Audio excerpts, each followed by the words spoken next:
Hello, students. In the previous session, we have learned about the place where the rag pickers lived, that is Simapuri, right? So, wherever they find their food, they made their temporary homes, right?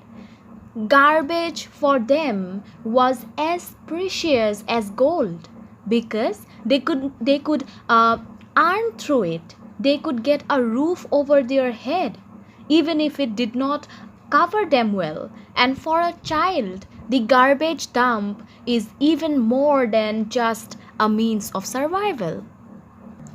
Now, I sometimes find a rupee, even a 10 rupee note, Sahib says, his eyes lighting up.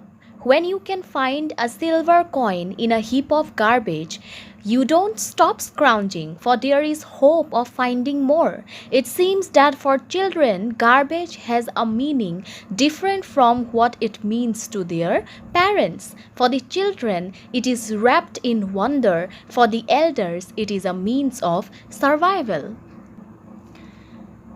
So now we know that here Sahib was happy. Sahib was happy to say that sometimes he found a rupee and even a 10 rupee note in the garbage dump.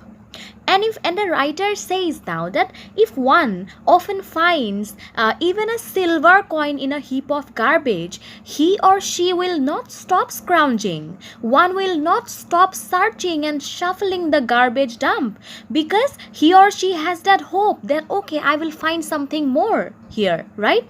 So that is why they if one even gets a silver coin in a heap of garbage, he or she will not stop scrounging or shuffling the garbage dump in the hope of finding more.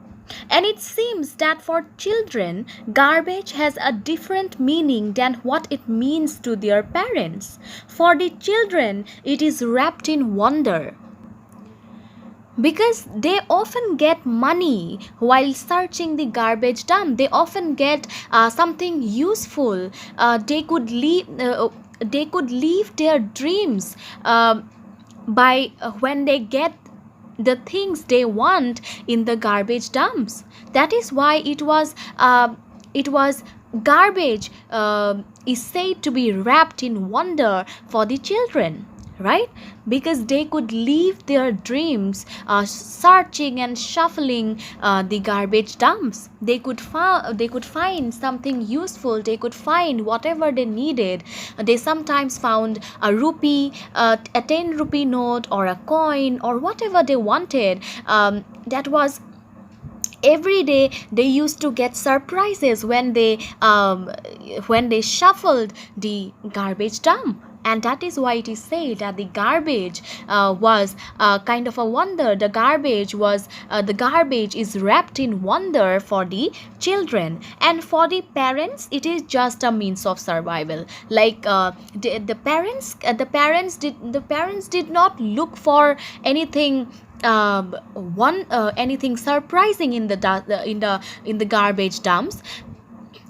They only searched and shuffled the garbage dumps just to earn something, just to earn their livelihood, so that they could get something useful out of that, and they could sell them in the market, and that's how they could earn a living. And that is why for the parents it is just a means of survival. The garbage is just a means of survival for the parents, but for the children, garbage is wrapped in wonder.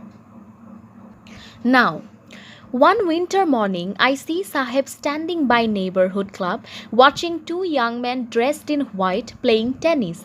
I like the game, he hums, content to watch it standing behind the fence. I go inside when no one is around. He admits, the gatekeeper lets me use the swing. So what happens is that one winter morning, the writer saw Sahib standing by the fence of a club. Okay, and now what was Sahib doing? He was watching a tennis game which was being played by two young men. They were in white. They were all in white dress. They were wearing white dresses. Sahib liked the game, as he says it here, but he could not play it.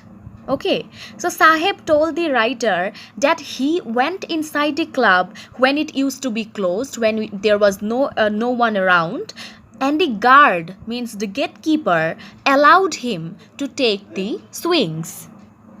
Now, Sahib too is wearing tennis shoes that look strange over his discolored shirt and shorts.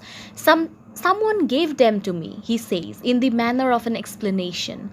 The fact that they are discarded shoes of some rich boy who perhaps refused to wear them because of a hole in one of them does not bother him. For one who has walked barefoot, even shoes with a hole is a dream come true. But the game he is watching so intently is out of his reach. And now, the writer says that Sahib was also wearing tennis shoes, okay? But the shoes did not look appropriate with his dress. The shoes did not match with his dress, as his dress was worn out and his dress had faded. And then Sahib told the writer that someone gave him the shoes. But the writer, however, she figured out that Sahib had got the shoes from a garbage dump. Okay.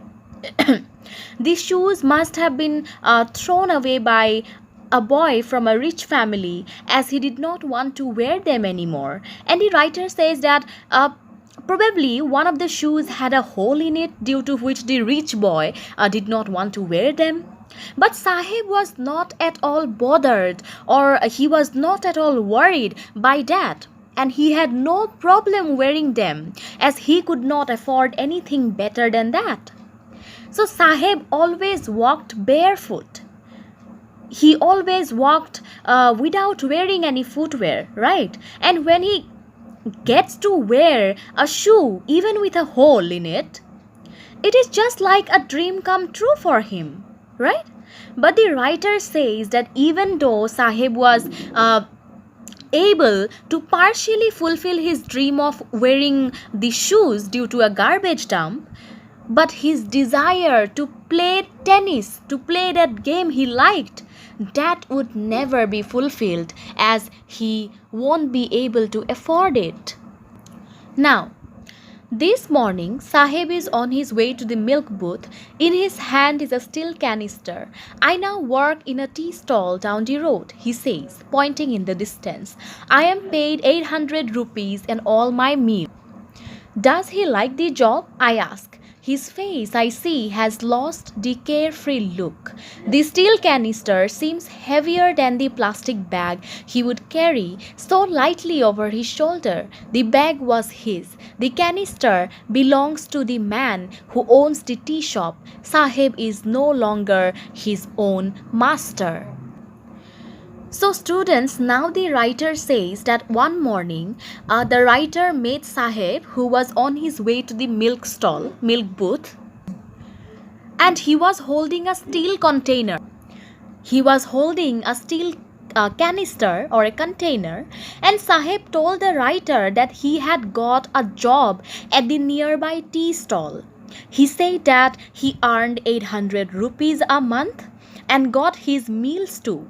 Okay, then the writer asked Sahib if he liked the job, because she could see that Sahib had lost his carefree look earlier, which used to be always there on his face. So she found out that Sahib had lost his carefree look. And as now Sahib was working for someone else and was carrying his master's container, he was burdened with responsibility.